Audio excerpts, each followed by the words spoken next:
শালা দালালের বাচ্চা দালাল, তুই আমার কোথাও চাকরি দিবি আমায়? ইয়া বড় কোম্পানি, তুই বলে আমার চাকরি দিবি? হালা আমার খেজুর গাছ সাপ করে পাঠাছিস তুই, হালার বহালা তুই আমার প্রবাসে পাঠাচ্ছু। আমি খালি দেশে যাই, হালার বহালা তোরা আমি হিরো আলমে গান শোনাবো রে, তোরা আমি হিরো আলমে গান শোনাবো। শালা আমার কই খালি তুমি চেয়ার উপর বসে থাকবে, বসে থাকলে সিগনি ছাড়া উঠবে আর খালি অর্ডার করবে আর চা কফি খাবে।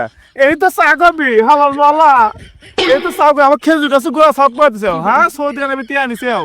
আল্লাহর বলে 5 লাখ টাকা দিয়ে আছি, তোরা আমি যাই, তোরা আমি হিরো আলমে গান শোনামু। এত টিয়া চাকরি করলাম, হাই রে হ্যাঁ এখন আমার খেজুর গাছ সাপ পাওয়া নেই। ভাই আপনি তেতুলার 2-3 দিন খালি বকা সবাই করতেছেন, আপনার কি সমস্যা হয়েছে এটা আমার একটু জানান তো ভালো করে।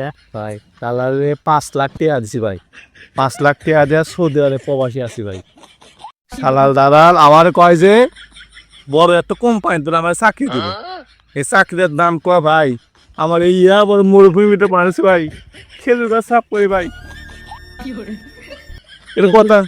এই খেজুর গাছ যে সাফ করতেছেন এনতে কিন্তু সাপ থাকে দেখে মেঘে সাফ করেন ভাই, মায়ের সন্তান মায়ের কাছে আবার ফিরে যায়। ভাই করে মানো করে ওঠে। হ্যাঁ ভাই এই জায়গা আছে ভাই, জানি আমরা। হ্যাঁ খেজুর গাছ দেখতে পাও না কোন জায়গায় আছি, নাই বাংলাদেশি আছি। বাংলাদেশে কি কোন জায়গা ওটা পরে বুঝবেন।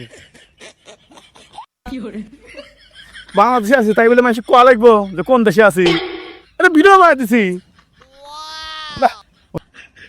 এই শালা কয় কি রে?